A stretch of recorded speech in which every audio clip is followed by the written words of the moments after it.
తాబేళ్లు, చేపలు సముద్ర లోతుల్లో నిశ్శబ్దంగా ఈదుకుంటూ వెళ్లే ఈ జీవుల వెనుక అంతర్జాతీయ కుట్రలు దాగున్నాయా అంటే అవుననే అంటోంది డ్రాగన్ కంట్రీ చైనా. ఆధునిక సాంకేతికతను జోడించి శత్రు దేశాలు తమపై సముద్ర గూఢచర్యం చేస్తున్నాయని సంచలన ఆరోపణలు చేసింది. హాలీవుడ్ స్పై సినిమాలను తలపించేలా పశ్చిమ దేశాలు తాబేళ్లు, చేపలను స్పై ఏజెంట్లుగా వాడుకుంటున్నాయంటూ బీజింగ్ చేసిన ప్రకటన ఇప్పుడు ప్రపంచవ్యాప్తంగా తీవ్ర సంచలనం సృష్టిస్తోంది.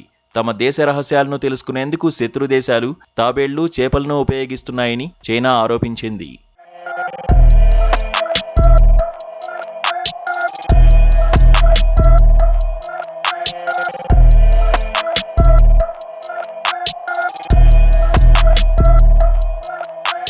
తమ రహస్యాలు తెలుసుకోవడానికి పశ్చిమ దేశాల గూఢచారులు చైనా తీర ప్రాంతాల్లోని తాబేళ్లు, చేపలు వంటి సముద్ర జీవాలకు సెన్సర్లు అమర్చి వదులుతున్నట్లు China ministry of state security పేర్కొంది.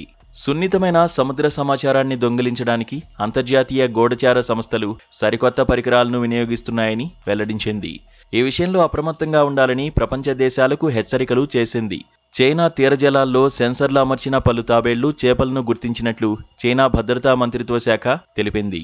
ఈ జీవులు ఒక నిర్దిష్ట ప్రాంతంలో ఈదుతూ నీటి ఉష్ణోగ్రత, లవణీయత, సముద్ర ప్రవాహం వంటి సముద్ర పర్యావరణానికి సంబంధించిన సున్నితమైన సమాచారాన్ని సేకరిస్తున్నట్లు డ్రాగన్ కంట్రీ తెలిపింది. ఆ డేటాను ఉపగ్రహాల ద్వారా విదేశాలకు పంపుతున్నట్లు గుర్తించామని పేర్కొంది. సౌరశక్తితో నడిచే వేవ్ గ్లైడర్లు, పోర్టు డైనమిక్స్ను చిత్రీకరించగల సామర్థ్యం ఉన్న పరికరాలను విదేశీ బృందాలు సరకు రవాణా నౌకలపై అమర్చి తీర ప్రాంత సమాచారాన్ని సేకరించాయని చైనా ఆరోపించింది.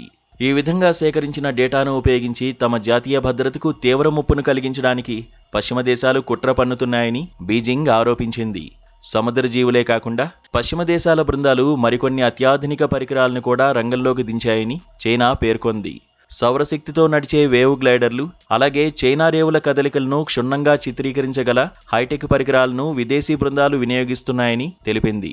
విదేశాల నుంచి వచ్చే సరుకు రవాణా నౌకలపై రహస్యంగా ఈ పరికరాలను అమర్చి చైనా తీర ప్రాంత సమాచారాన్ని, వ్యూహాత్మక స్థావరాల డేటాను దొంగిలిస్తున్నట్లు బీజింగ్ ఆరోపించింది.